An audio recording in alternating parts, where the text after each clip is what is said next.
దేవుడు వికాస్. నువ్వు లేకపోతే నా ప్రాణాలు ఆ రోజే పోయుండేవి.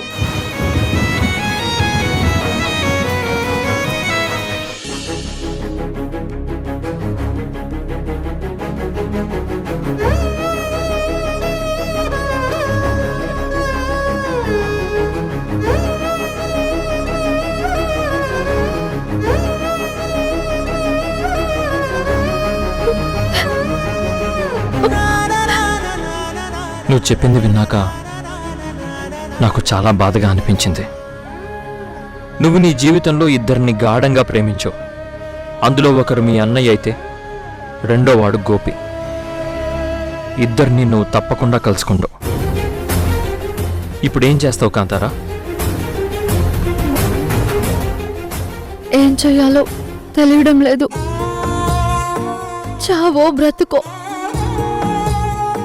ఇద్దరం కలిసే ఉందామనుకున్నాం. కానీ విధి మమ్మల్ని విడదీసింది. నదిలో పడ్డ నన్ను మీరు రక్షించారు. కానీ గోపి ఏమైపోయాడో తెలీదు.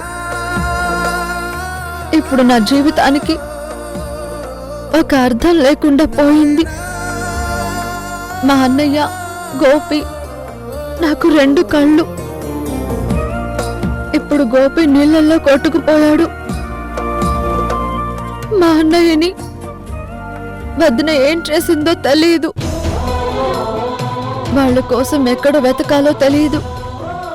నాకు ఈ ఊరు కొత్త. నేను పుట్టి పెరిగింది అంతా గోదారమ్మ ఒడిలోని. మా ఊరు తప్ప నాకింకేమీ తెలియవు. కాంతారా, నువ్వు కంగారు పడుకో. నేను నిన్ను సేవ్ చేసినట్టే గోపిని కూడా ఎవరో సేవ్ చేసి ఉండొచ్చు కదా. మీ అన్నయ్య కూడా ఎక్కడో సేఫ్గానే ఉండొచ్చు కదా. మనం పాజిటివ్గా ఆలోచిస్తే అంతా పాజిటివ్గానే జరుగుతుంది. ఇది లైఫ్ కాంతారా. మనం అంతా బాగుంది అనుకున్నప్పుడే ఏదో ఆపద ముంచుకొస్తుంది. అటువంటప్పుడే నిరాశపడకుండా ధైర్యంగా నిలబడాలి. ఇది నేను ఏ పాఠంలోనో చదివి చెప్పడం లేదు. నా జీవితం నేర్పిన పాఠాల నుండి చెప్తున్నాను. దేవుడు నాకు అన్నీ ఇచ్చాడు కాంతారా. అందమైన భార్య, మంచి ఉద్యోగం, చక్కటి బిడ్డ అన్నీ ఉన్నాయనుకున్న టైంలోనే నా భార్య తార నన్నొదిలి ఆ నింగిలోని తారల్లో కలిసిపోయింది. తను నాకు దూరమైన కొత్తలో నాకు చనిపోవాలనిపించేది. రాత్రిపూట ఆకాశంలోకి చూస్తే అక్కడ కనిపించే కోటి తారల్లో నా తార కూడా ఉందనుకునేవాణ్ణి. చనిపోయి అక్కడికి చేరుకోవాలనుకునేవాణ్ణి. కానీ జీవితం దేవుడిచ్చిన గొప్ప వరం. దాన్ని మధ్యలోనే ఎండ్ చేసే హక్కు మనకి లేదు. అందుకే ధైర్యంగా బతుకుతున్నాను. నువ్వు కూడా అలాగే ఉండాలి.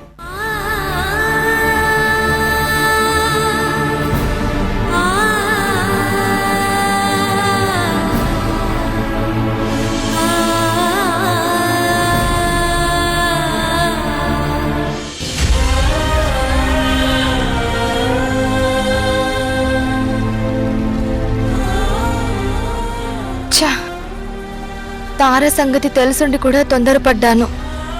అమ్మ మావయ్య ఎన్ని మాటలన్నా పట్టించుకొని తార నేను అనుమానించినందుకు హర్ట్ అయింది. వెంటనే తారకి ఫోన్ చేసి సారీ చెప్పాలి.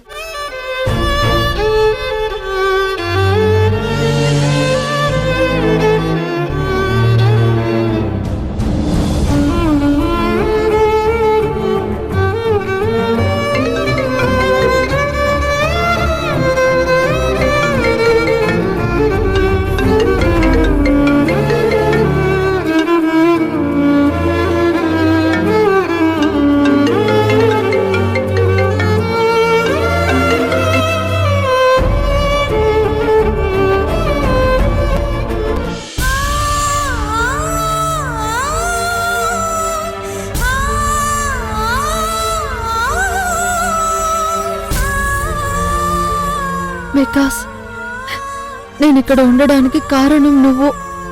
ఆ రోజు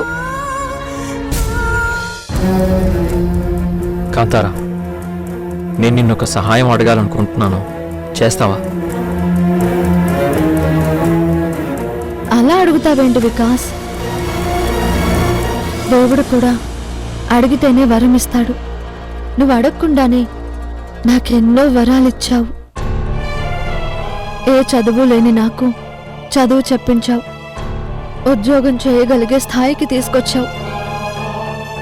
నీకోసం నేను నా ప్రాణమైనా ఇస్తాను. ఏం చేయాలో చెప్పు. ఇక్కడుంటే నాకు నా భార్య గుర్తొస్తుంది. ఇంతకాలం బాబు కోసం ఆ బాధ భరిస్తూ బతికాను. ఇంకా నా వల్ల కావడం లేదు. కొంతకాలం సింగపూర్ వెళ్దాం అనుకుంటున్నాను. అక్కడ ఏదైనా జాబ్ కానీ బిజినెస్ కానీ చూసుకుంటాను. నేను తిరిగి వచ్చే వరకు నా బిడ్డను నువ్వు చూసుకోగలవా? ఇప్పుడు విరాజ్ని తీసుకెళ్తే నేను నా ప్రొఫెషన్ మీద కాన్సన్ట్రేట్ చేయలేను.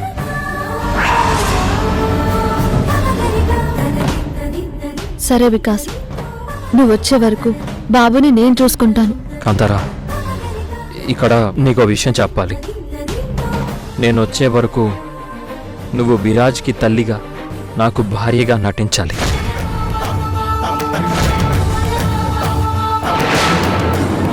నేను నిన్ను ఇలా అడగడానికి ఒక కారణం ఉంది. నా పేరెంట్స్ చాలా దుర్మార్గులు. వాళ్ళు మా పెళ్లికి ఒప్పుకోలేదు. నా భార్య చనిపోయినప్పుడు కూడా చూడ్డానికి రాలేదు. అసలు నా భార్య ఎలా ఉంటుందో కూడా వాళ్ళకి తెలీదు. కానీ ఇప్పుడు వాళ్ళు నా బిడ్డను తీసుకెళ్ళడానికి ట్రై చేస్తున్నారు. తల్లిగా ఇక్కడ నువ్వు ఉంటే వాళ్ళు నా బిడ్డను తీసుకెళ్ళలేరు. అందుకే నిన్ను తల్లిగా ఉండమని రిక్వెస్ట్ చేస్తున్నాను. కాంతారా, ఈ సొసైటీలో ఒక స్త్రీ ఒంటరిగా బతకడం చాలా రిస్క్. ఇక్కడ తోడేళ్ల లాంటి మగవాళ్ళు చాలామంది ఉంటారు. మగాళ్లే కాదు, ఆడవాళ్ళు కూడా సూటిపోటి మాటలతో వేధిస్తూ ఉంటారు. అదే నీకు పెళ్ళైందని, భర్త ఫారెన్లో ఉన్నాడని, బిడ్డ కూడా ఉన్నాడని తెలిస్తే అందరూ నిన్ను గౌరవంగా చూస్తారు. అది కాదు వికాస్, గోపిని నేను వెతికి పట్టుకోవాలి కదా. గోపి నీకు తప్పకుండా దొరుకుతాడు కాంతారా. గోపియే కాదు, మీ అన్నయ్య కూడా నిన్ను కలవచ్చు. మళ్ళీ నీ వాళ్ళు నీకు దొరికాక ఇక నీకే భయం ఉండదు. అక్కడంతా సెట్ అయ్యాక నేను తిరిగి వస్తాను. ఈలోగా మీ వాళ్ళు కనబడితే సరే సరే, లేకపోతే మానిద్దరం కలిసి వెతుకుదాం.